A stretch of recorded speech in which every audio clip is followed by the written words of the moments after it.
The Ohio Bigfoot Conference is, it's really something special. Not just the Ohio Bigfoot Conference, but, really all Bigfoot conferences in general. Now, really, I didn't always quite appreciate how special these conferences can truly be. That was until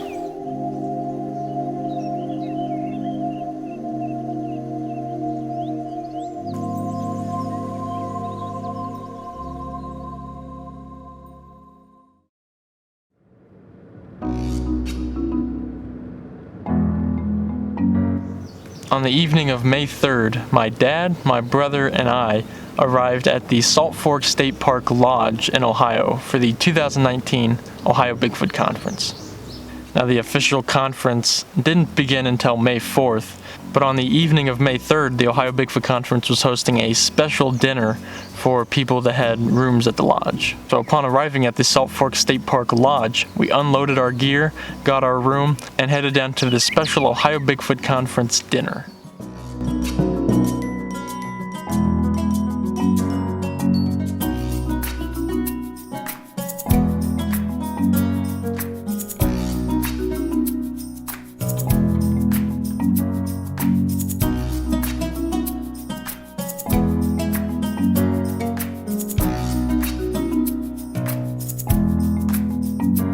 So the dinner was actually pretty cool. We arrived, they had this huge buffet set up outside of the restaurant, and they gave us our tickets. We all got seated and waited for the dinner to begin.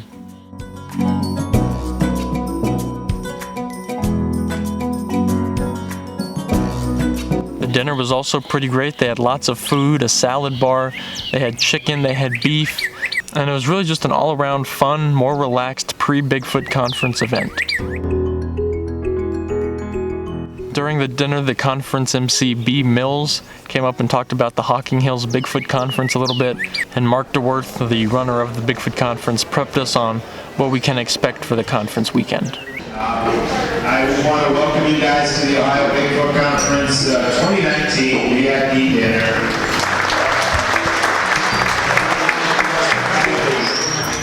So after the dinner, everybody gathered in the lobby, and we all get to meet and really hang out with the speakers for the event. This was really a more relaxed time to just walk around, talk to some friends, get some pictures with the speakers, just having a nice relaxing evening before the conference officially begins the next day.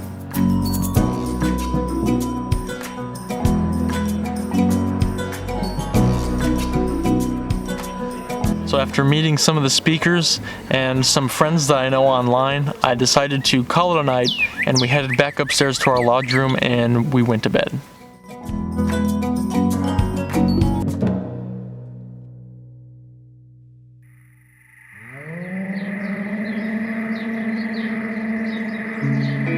Now, bright and early the next morning, it was already readily apparent that it was going to be an absolutely packed conference. As the vendors were setting up, more people began arriving. So many people show up every year, and this year was a record-breaking number of people, which is insane. So as more and more people flooded into the lodge, the vendors' tables did eventually open up, and we were free to roam around and check out what people had, what they were selling, what they were showing off. And this is a really fun time to just walk around, talk with the vendors, and pick up some Bigfoot things for your collection.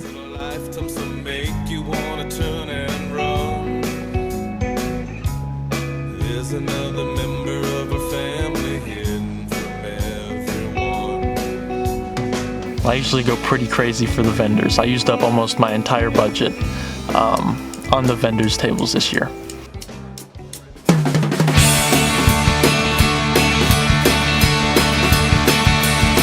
Jerry Crew, he knew what to do. Yeah, Jerry Crew, those who believed him were but a few. That didn't stop Jerry, 'cause he knew what to do. After walking around, checking out all the vendors' tables, getting to know some people, the conference eventually started officially at 1 o'clock. Now at the Bigfoot Conference, there are two separate categories. There's a VIP category and the overflow category. Unfortunately, we were not able to pick up VIP tickets for this conference, so we would be viewing this conference from one of the overflow rooms and watching the conference on a big screen. But, you know, that's still pretty cool. And soon after getting settled down in the overflow room, the conference officially began with the first speaker, Cliff Barrickman. Now, we all know Cliff Barrickman from Finding Bigfoot. He's one of my heroes in the Bigfooting world. And in this presentation, he was talking about the reoccurrence of individuals in the Sasquatch footprint data. He had a lot of good stuff covering some of the older footprints from the Bluff Creek area, the Blue Creek Mountain area, trying to narrow down exactly how many individuals were leaving those footprints. After Cliff Barrickman, immediately followed a presentation by John Wilk. John Wilk is a team member and founder of the Squatchin organization, and he really talked about some of his experiences and some of the sightings coming from the New England area. Unfortunately, Jonathan Wilk was extremely sick this weekend, so he wasn't really walking around too much, meeting too many people. Unfortunately, he spent a lot of time up in his room, being extremely sick. Following Jonathan Wilk was a presentation by Dr. Russ Jones about Sasquatches in West Virginia. Not only did he talk about his research in the area, but he also crunched some numbers about some popular questions in Bigfoot research. He talked about why we don't see them on trail cameras very often. He talked about how many trail cameras you would actually need for it to be even likely to catch one on camera. And other topics including how many Sasquatches there may be and why we don't find Bigfoot bodies. So I really enjoyed Dr. Jones's presentation. Following Dr. Jones was another presentation by a Finding Bigfoot cast member, Bobo. Bobo's presentation really focused on Sasquatches all around the world and his personal experiences traveling to all of these different locations through the filming of Finding Bigfoot. Talked about the Yeti, talked about the Mapinguari, the Yeren, lots of interesting stuff. After Bobo's presentation, they allowed a break for people to walk around, stretch their legs, have some dinner before hearing the final speaker of the conference, Professor Jeff Meldrum. Professor Meldrum is famous for being in pretty much every Bigfoot show or documentary there is. He's really the leading authority on Sasquatches at this point, and he is a true expert on foot morphology and Sasquatch footprint casts. And with that expertise, he discussed the similarities and differences between bears and Sasquatches, and brings up other things such as how to identify a bear track and a Sasquatch track and the differences between them, and the overlapping populations of Sasquatches and bears. They allowed the most time for Professor Meldrum's presentation at an hour and a half long. There was tons of fantastic information. And with Jeff Meldrum's presentation finished, that really wrapped up all of the speakers for the 2019 Ohio Bigfoot Conference. So with all of the official conference presentations coming to a close, they gathered all of the speakers into the room and allowed everybody to get pictures, walk around, talk with some of the speakers, and really just relax now that the official conference is over. However, the fun doesn't stop there, because after taking pictures and gathering around in the conference room, everybody flooded into a bar for a game of Bigfoot trivia hosted by the Bigfoot Beyond podcast. And if you don't already know, Bigfoot and Beyond is a podcast run by Cliff and Bobo. They were hosting this sort of drunk Bigfoot trivia in the bar. And I gotta say, that was probably the most fun I had at the entire conference. It was a very intimate and personal setting. You were just walking around, everybody was drinking beers, and it was really just a lot of fun. In which county in California was the Patterson-Gimlin film obtained? And if that's an option for future conferences, I would definitely push for that, because that was a much less professional and a much more relaxed setting to be around some of your Bigfooting friends and some of your Bigfooting heroes. So as the event was closing down and it was getting late, and after Yam's team winning Bigfoot trivia, I decided to head on upstairs and call it a night.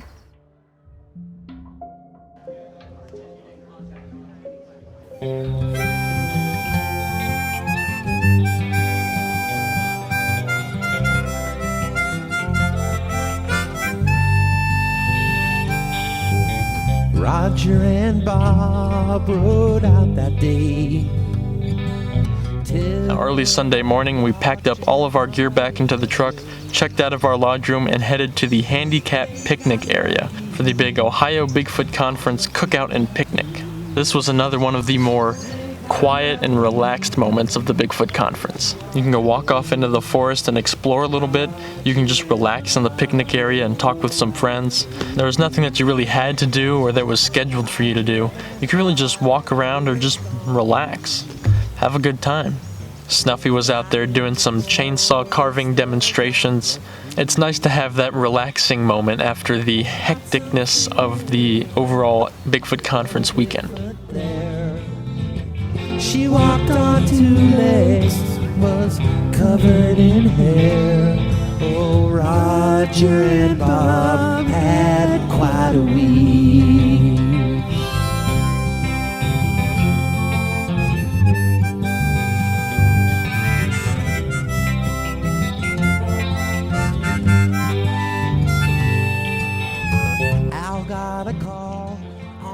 And after having a delicious cookout lunch at the picnic area, we headed back to the Salt Fork State Park Lodge for one final mystery event. And as it turned out, this mystery event was a conference panel with Cliff, Bobo, and Professor Meldrum. The three of them really just sat in the front of the room at a table with a microphone, and they really just answered questions fired off by the audience. Well, have you ever wondered why I'm really the only academic that is doing this? I'll come clean. I'm actually a government agent. This information, that's why my lab hasn't been raided. This event was extra cool for people like me who were in the overflow room for the official conference. It still gave us the opportunity to be in the room with some of the speakers while they were giving a sort of presentation. It was more of a Q&A, and we were able to ask our questions that we weren't able to ask before and hear them speak in person. So that was also one of my absolute favorite events of the conference, and it was a nice little intimate event for the people who weren't able to see the conference in person.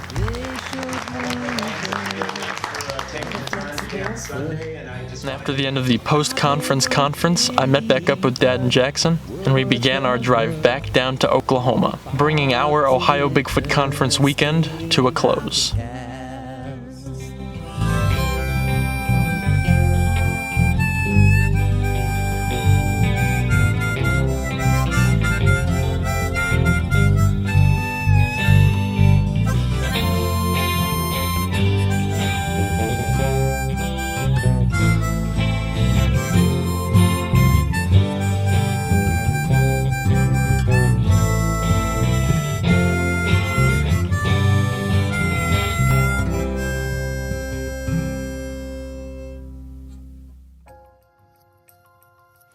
This was actually my 5th year going to the Ohio Bigfoot Conference. My first year was in 2014, and I went every year from then until now except for the 2018 conference. Now in previous years I had always been a bit of a wallflower at the conference, not really interacting with a whole lot of people, keeping to myself and really just enjoying the vendors and the speakers at the conference. It wasn't until this year's conference that I truly understood what this special event is truly all about, and it's about coming together with friends. I've made many friends through social media over the years, but really nothing compares to meeting those friends in person. And I'm incredibly grateful to have had the opportunity to meet and get to know some of these friends at the conference, as well as some of my Bigfooting heroes like Cliff, Bobo, and even Dr. Meldrum. That's what the conference is all about, is getting together and making friends. Really, drunk Bigfoot trivia and the post-conference conference were the most fun that I've had in a long time. And those were where you really got to sit down and have like these smaller, more intimate moments with some of my heroes. So really it all comes down to this. The speakers and the vendors make up the core of the Ohio Bigfoot Conference. But making new friends and spending time with old friends are what really lies at the heart of the Ohio Bigfoot Conference. And this is the first year that I feel like I've truly experienced the heart of the Ohio Bigfoot Conference. So I'm incredibly grateful to everybody who made this conference great, all of my friends that I got to meet and get to know at the conference, my dad and Jackson for bringing me along on this journey. I can already tell you now that I'm incredibly excited, and I cannot wait until I get to return to Salt Fork State Park for the next Ohio Bigfoot Conference.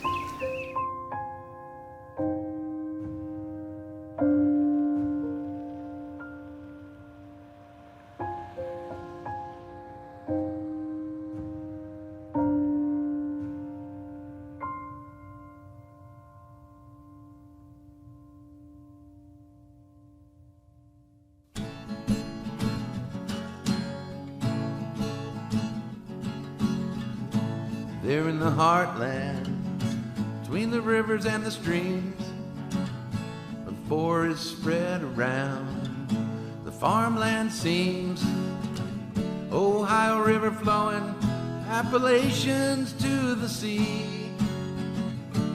Here in the Buckeye State, Bigfoots are what they see. I hear the woodknock saying, don't come here. I see the footprint in the mud so clear. From Coshocton County and everywhere I go, I know there's Bigfoot in Ohio.